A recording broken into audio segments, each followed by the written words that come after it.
ونستغفره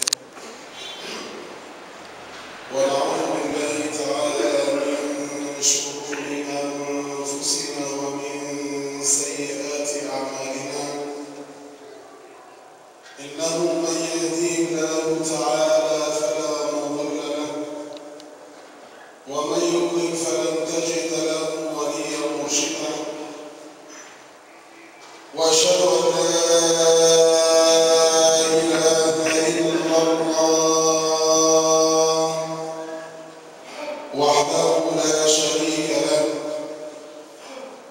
شريك له ولا مثيل له ولا زوجة له ولا ولد له وأشهد أن محمدا عبده ورسوله بلغ الرسالة وأدى الأمانة ونصح الأمة فكشف الله به الأمة وتركنا على المحجة البيضاء ليلها كنهارها لا يزيغ عنها إلا هالك. يا أيها الذين آمنوا اتقوا الله حق تقاته ولا تموتن إلا وأنتم مسلمون. يا أيها الناس اتقوا ربكم الذي خلقكم من نفس واحدة وخلق منها زوجها وبث منهما رجالا كثيرا ونساء واتقوا الله الذي تساءلون به والأرحام إن الله كان عليكم رقيبا. يا أيها الذين آمنوا اتقوا الله وقولوا قولا سديدا يصلح لكم أعمالكم ويغفر لكم ذنوبكم ومن يطع الله ورسوله فقد فاز فوزا عظيما. أما بعد فإن أصدق الحديث كلام الله تعالى وخير الهدي هدي محمد صلى الله عليه وسلم وشر الأمور محدثاتها وكل محدثة بدعة وكل بدعة في الدين ضلالة وكل ضلالة في النار. أيها المسلمون الكرام، لقد تحدثت مع حضراتكم في لقاء ماضي عن الابتلاء، وكان هذا الابتلاء يقع بالعبد وحده، وكانت سنة جارية وسنة متنقلة. أما اليوم فعم البلاء بالأمة جميعا. أما اليوم لقد ابتلي كل مسلم في قعر بيته لينظر ربنا وهو أعلم هل هذا العبد سيدافع عن رسول الله صلى الله عليه وسلم أم لا. ابتليت الأمة بسبب رسول الله صلى الله عليه وسلم، ابتليت الأمة باستهزائهم بالنبي صلى الله عليه وسلم. ماذا نحن فاعلون؟ ولقد سب النبي صلى الله عليه وسلم على مدار الزمان والمكان، وحينما بعث النبي صلى الله عليه وسلم لتعلم أن هذا السب لن يقف ولن يتوقف إلى قيام الساعة، ولكن اختبار لهؤلاء المسلمون، اختبار للأمة. هل ستنتصر لرسول الله صلى الله عليه وسلم أم تأخرت وتقهقرت إلى المؤخرة أو وراء الركب ببعيد؟ ترى هؤلاء يخرجون علينا متفلسفين ويتكلمون ويستهزئون بالإسلام ويستهزئون بسنة النبي العدنان، ولكن أين المسلمون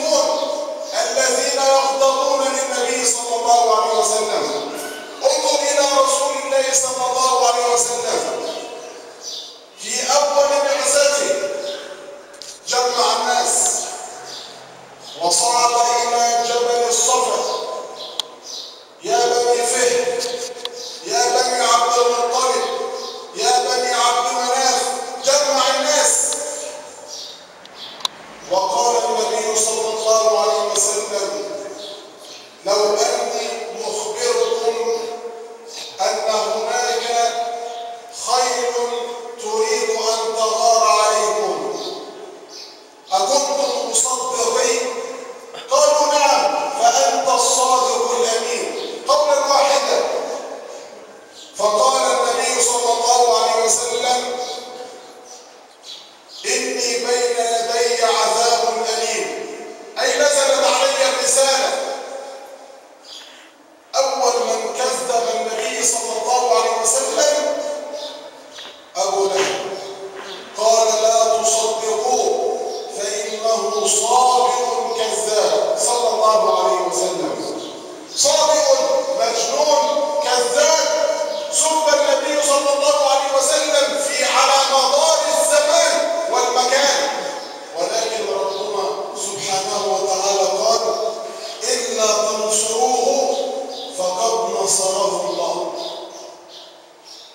سب النبي صلى الله عليه وسلم وقيل أنه شاعر وقيل أنه مجنون، والآيات كثيرة في القرآن، ولكن أين نحن من دفاع عن النبي صلى الله عليه وسلم ليتحرك العالم كله ويتحرك هؤلاء المتشدقون الذين يخرجون على الشاشات ويسخرون من الإسلام ويسخرون من دين الإسلام ويسخرون من النبي صلى الله عليه وسلم؟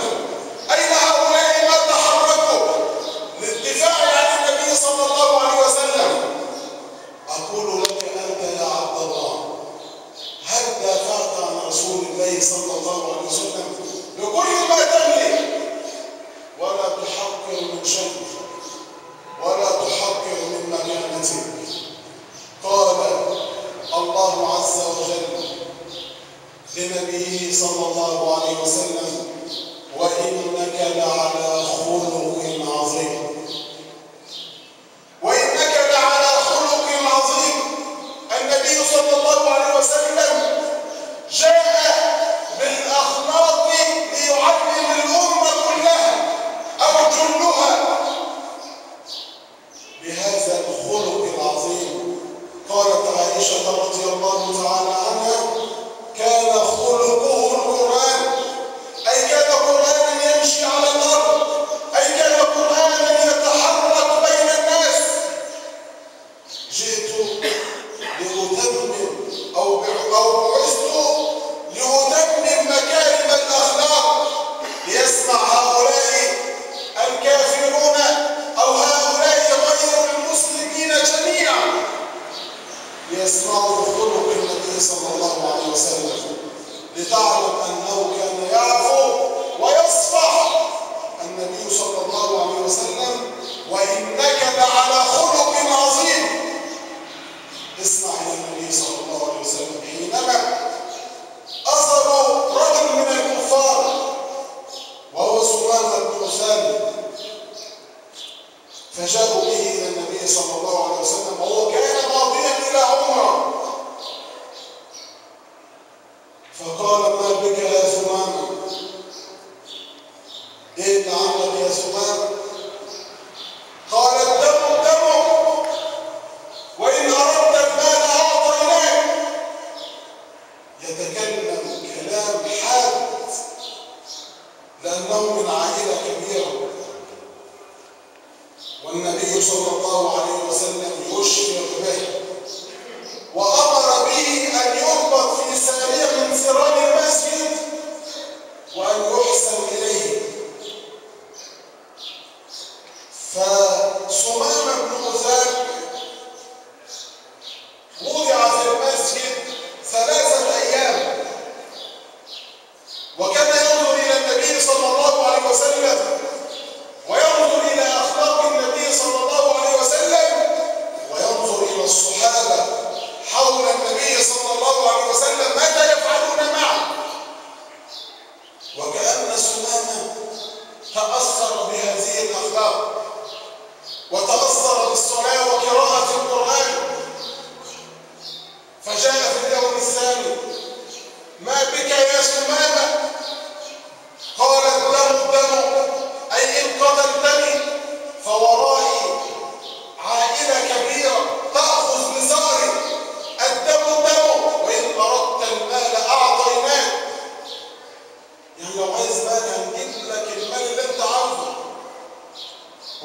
النبي صلى الله عليه وسلم ليسمع هؤلاء أن النبي صلى الله عليه وسلم ما كان ينظر إلى دنيا وما كان يغضب لدنيا، بل كان يغضب لله عز وجل ويغضب لحرمات الله.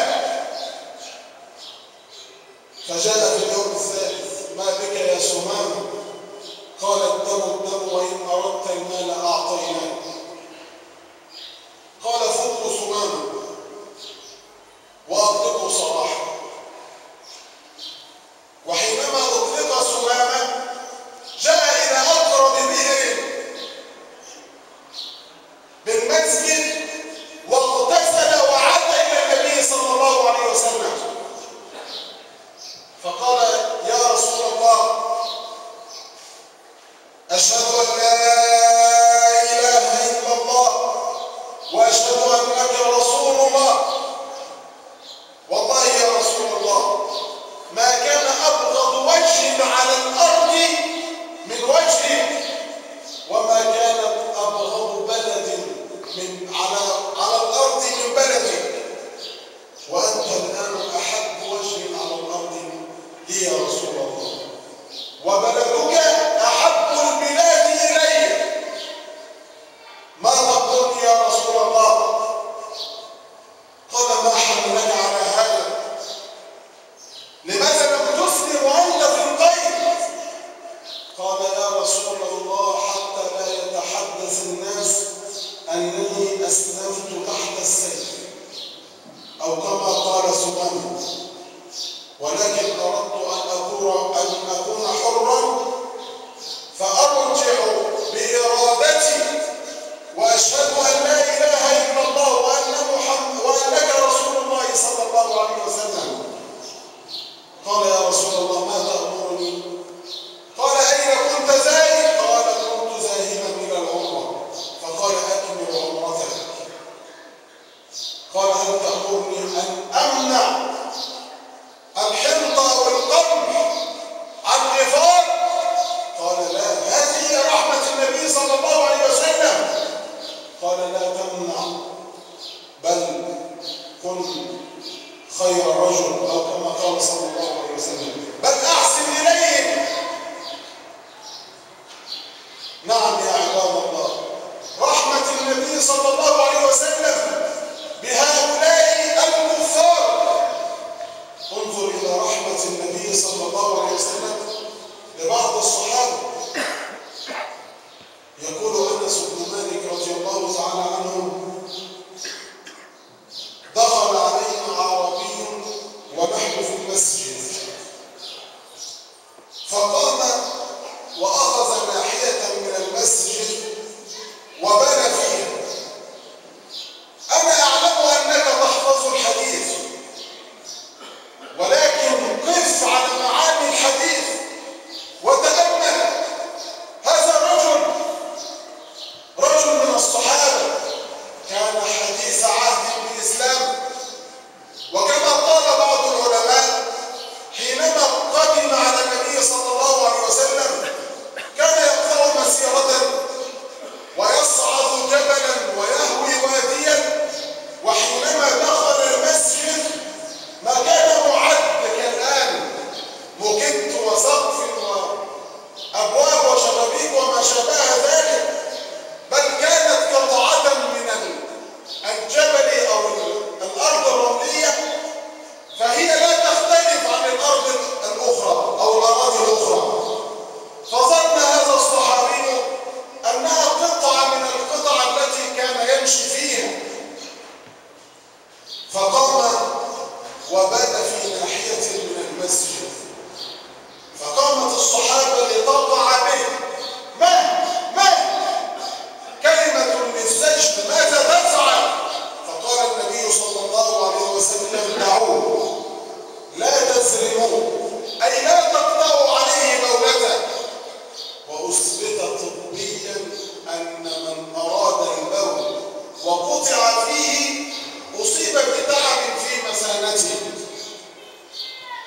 دعوه. وحينما انتهى من بوله، وأنت الآن حينما ترى طفلا صغيرا يلعب في المسجد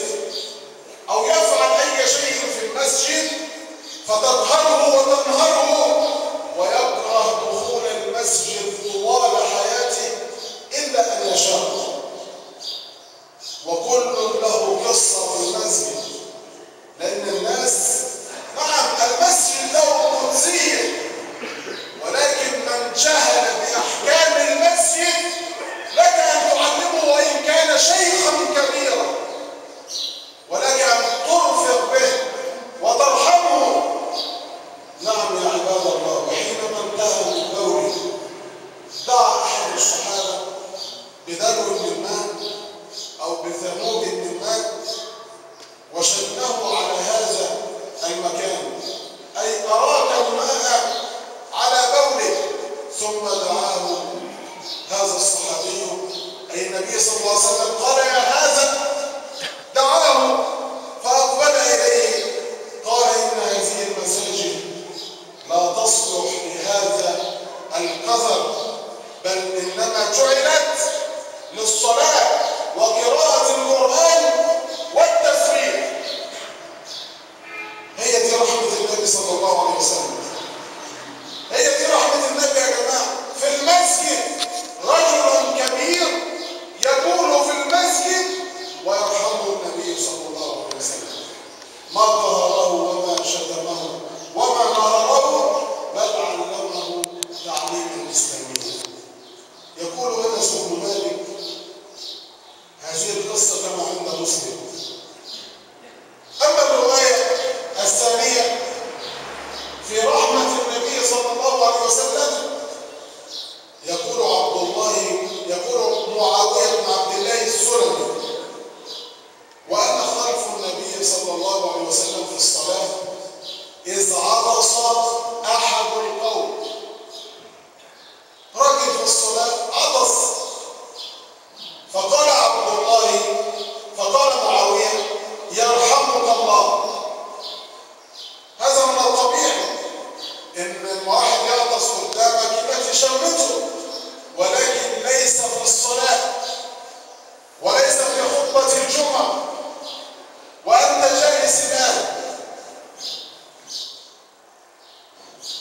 فقال يرحمك الله،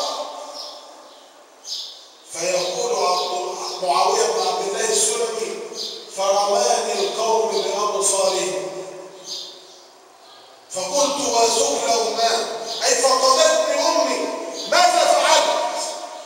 وأنت لما تعمل حاجة غريبة تلاقي ده بيبرر وده بيصغر وده فحس إن في حاجة غلط، وجعلوا يضربون على أفخاذهم أي يصمتونني. وحينما انتهيت من الصلاة دعاني رسول الله صلى الله عليه وسلم فيقول ما كهرني وما شتمني، وما رأيت معلما قبله، وما رأيت أحسن معلما قبله ولا بعده صلى الله عليه وسلم. فقال إن هذه الصلاة لا تصلح لكلام الناس، أو كما قال النبي صلى الله عليه وسلم. دي رحمة النبي. واحد يتكلم في الصلاة النبي سلم لغاية ما خلصنا الصلاة وتعالى بالراحة وبالهدوء وقالوا الصلاة دي ما تنفعش، إنما جعلت لقراءة القرآن والتسبيح، لا تصلح لكلام الناس. دول ما قهرني وما شتمني. نعم هذا ليتعلم العالم من النبي صلى الله عليه وسلم، ما قهرني وما شتمني. دي رحمة النبي يا جماعة، ليتغنى هؤلاء الكفرة والظلمة الذين يستهزئون بالنبي صلى الله عليه وسلم ليقرأوا عن النبي صلى الله عليه وسلم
وأشهد أن لا إله إلا الله وحده لا شريك له وأشهد أن محمدا عبده ورسوله. رب اشرح لي صدري ويسر لي أمري واحلل عقدة من لساني يفقهوا قولي. ربنا افتح بيننا وبين قومنا بالحق وأنت خير الفاتحين. سبحانك لا علم لنا إلا ما علمتنا إنك أنت العليم الحكيم. عباد الله، أختم بمواقف دفاعا عن النبي صلى الله عليه وسلم، وأبدأ بشيخ وأثني بشاب وأختم بغلامين. حينما أراد النبي صلى الله عليه وسلم أن يهاجر من مكة إلى المدينة، قال أبو بكر الصديق: يا رسول الله، الصحبة يا رسول الله. وخرج مع النبي صلى الله عليه وسلم أبو بكر الشيخ الكبير. وحينما مضى النبي صلى الله عليه وسلم في طريقه، كان أبو بكر يتقدم تارة ويتأخر تارة أخرى، فعجب النبي صلى الله عليه وسلم لفعل أبا بكر. ما لك يا أبو بكر؟ ما لك يا أبا بكر؟ قال: يا رسول الله، كلما تذكرت أن العدو يأتي من أمامك تقدمت أمامك لأفديك نفسي يا رسول الله، وكلما تذكرت أنه يأتي من خلفك تقهقرت إلى الخلف لأفديك يا رسول الله. ما هذا؟ رجل يفدي في الدنيا الناس، رجل آخر بنفسه، ولكن هذا الرجل هو النبي صلى الله عليه وسلم. فكانوا يقولون: فداك أبي وأمي ونفسي يا رسول الله. وتقدموا في المشي، وأراد النبي صلى الله عليه وسلم أن ينزل الغار ليستريح من عناء الطريق لتأخذ من أسبابه. وكان من الممكن أن يأتي الله عز وجل بغراب فيأخذ النبي صلى الله عليه وسلم من مكة إلى المدينة، كما فعل من المدينة إلى بيت المقدس وإلى السماوات العلى. فأراد النبي صلى الله عليه وسلم أن ينزل الغار، فقال: على رسلك يا رسول الله. ونزل أبو بكر وقد بحث في هذا الغار، أي مسح هذا الغار، وبعد أن اطمأن ونظر في هذا الغار فرأى شقا في الغار، فقال: تقدم يا رسول الله. فالنبي صلى الله عليه وسلم دخل إلى الغار ونام على فخذ أبي بكر. وفجأة نظر أبو بكر إلى هذا الشق فوضع قدمه في هذا الشق، فانفرطت الدموع وسقطت الدموع على خد النبي صلى الله عليه وسلم. فقام النبي صلى الله عليه وسلم: ما لك يا أبا بكر؟ قال: يا رسول الله، لقد بلغتني حيا. نعم، يدافع بكل ما يملك، وما رفع قدمه عن هذا الشق حتى قام النبي صلى الله عليه وسلم ومسح على قدمه فبرئت بإذن الله عز وجل. أما الموقف الثاني لشاب، وهو علي بن أبي طالب رضي الله تعالى عنه. في غزوة الخندق كان هناك رجل يسمى عمرو بن عبد ود، وهذا الرجل كان إذا سمع به في المعركة خاف الناس. كان هذا الرجل قد تجاوز 80 من عمره،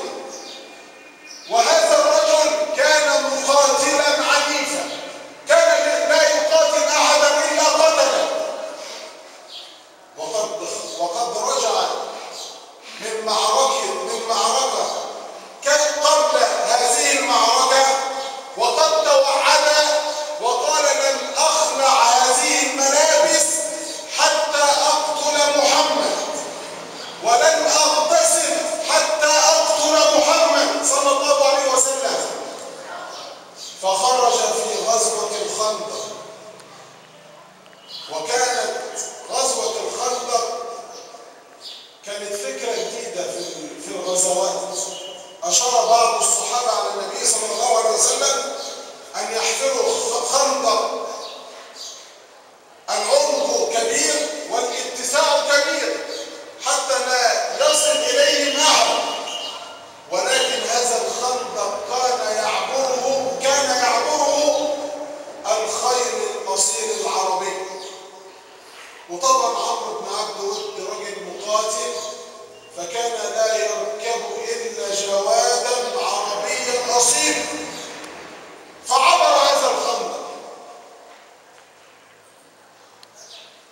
وجاء إلى المسلمين وقال أين جنتكم التي تزعمون؟ من يبارز؟ يا الله، صعب قوي اما عدو يجي لك عند بيتك او في مكانك ويقول لك اخرج اليه. فنظر المسلمون وما تكلم احد لمكانة عمرو، فقال النبي صلى الله عليه وسلم من يخرج لعمرو؟ فيقول علي بن ابي طالب انا له يا رسول الله. قال يا علي إنه عمرو،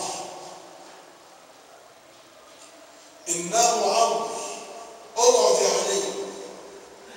والنبي صلى الله عليه وسلم يريد أن يتكلم كبار الصحابة أو يخرج إليه كبار الصحابة. قال اقعد يا علي. فينادي النبي صلى الله عليه وسلم مرة ثانية من لعمرو؟ فما يقوم أحد إلا علي. قال أنا له يا رسول الله. قال يا علي إنه عمرو، اقعد. وكان علي بن أبي طالب لا يتجاوز 20 من عمره، وهذا فوق 80، وكان مقاتلا. فقال النبي صلى الله عليه وسلم في السادسة من لعمرو بن ود؟ من لعمرو بن عبد ود؟ فيقول علي أنا له يا رسول الله. فيقول اخرج إليه يا علي. فيخرج عليه ماشيا، وكان عمرو على جواده على فرسه. فقال عمرو من الرجل؟ قال علي بن كذا. قال بل علي بن أبي طالب. قال يا بني ارجع وأرسل إلي من هو أسن منك، إني أخاف أن أقتلك. يا بني ارجع ومعك واحد كبير عشان أنا خايف لا أقتلك. قال يا عمرو ما علمت عنك إلا إذا ما خيرت بين 2 أو 3 اخترت أحدهما، أو كما قال علي. قال ما هما؟ قال عارض عليك الإسلام، أن تشهد أن لا إله إلا الله وأن محمدا رسول الله. قال لا حاجة لي بها. نعم، لا حاجة له بها لأنه من أهل النار. قال ما الثانية؟ قال النزال. قال القتال. فتشيط عمرو غضبا ونزل من على جواده ونزع سيفه وعقر فرسه، أي قتل الفرس، أطاح برأسه من شدة الغضب، ودخل على علي وضربه ضربة في مقتل، فألقاها علي بدرعه وضربه علي فقتل، فكبر علي فكبر النبي صلى الله عليه وسلم، وعلم أن عليا قد قتل هذا الرجل. وفي رواية أخرى تقول أن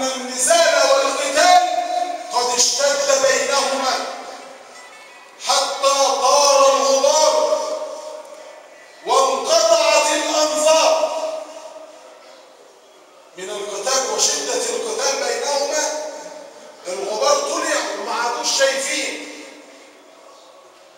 فكبر علي بن ابي طالب، فكبر النبي صلى الله عليه وسلم، وعلم ان عليا قد قتل هذا الرجل دفاعا عن رسول الله، دفاعا عن النبي صلى الله عليه وسلم. واختم بالاخرى بغلامين صغيرين حتى لا اطيل عليكم. هذا عبد الرحمن بن عوف الصحابي الجليل يقول: وانا واقف في المعركه باختصار، فإذ جاء غلام عن يميني قال: يا عماه. قال: لبيك، ماذا تريد؟ قال: اريد ابا جهل. ولما؟ قال: سمعت انه سب رسول الله. ده هو ما سمعش بودنه، هذا الغلام سمعته انه سب رسول الله. قال: وماذا تريد انت؟ قال: اريد ان اقتل. قال: والله لا يفارق سوادي سوادا حتى يموت الاعجل منا. اللي هيموت بسرعه مننا احنا الاثنين. طب انت هتروح فين؟ ده هذا راس النفاق، معذره هذا راس الكفر. فهناك راس النفاق وراس الكفر، فابو جهل هو راس الكفر. ويقول: فنظرت عن يساري فوجدت غلاما اخر. قال: يا عماه، اين ابو جهل؟ قال: وماذا تريد؟ قال: اريد ان اقتل. اني سمعت انه سب رسول الله. وفجأة خرج ابو جهل من عريشي، فقلت: ها هو ابو جهل. فانطلقوا كالسهمين. شفت السهم اللي بينضرب من القوس؟ فانطلقوا كالسهمين على ابي جهل فقتلاه. غلامين صغيرين وانت تحقر من شأني، ماذا افعل انا؟ وماذا انا اقدم للاسلام؟ لا تحقر من شأني، ولا تحقر من مكانتك، ولا تحقر من كلمتك، بل استعن بالله عز وجل وانطلق وانصر النبي صلى الله عليه وسلم بكل ما تملك وكل ما اوتيت من قوه، ولا تخاف الا الله عز وجل. وان تخاذل المتخاذلون، وان تقاعس المتقاعسون، فهناك الكثير من المسلمين او من المتمسلمين يقول لك: انت هتعمل ايه؟ هو انت اللي هتنصر الاسلام؟ يا عم وهكذا وهكذا وهكذا حتى تموت الدعوه، اي دعوه الاسلام. واعلم ان ربنا سبحانه وتعالى اغير على الدين منه، وناصر دينه بنا او بغيرنا. الا تنصروه فقد نصره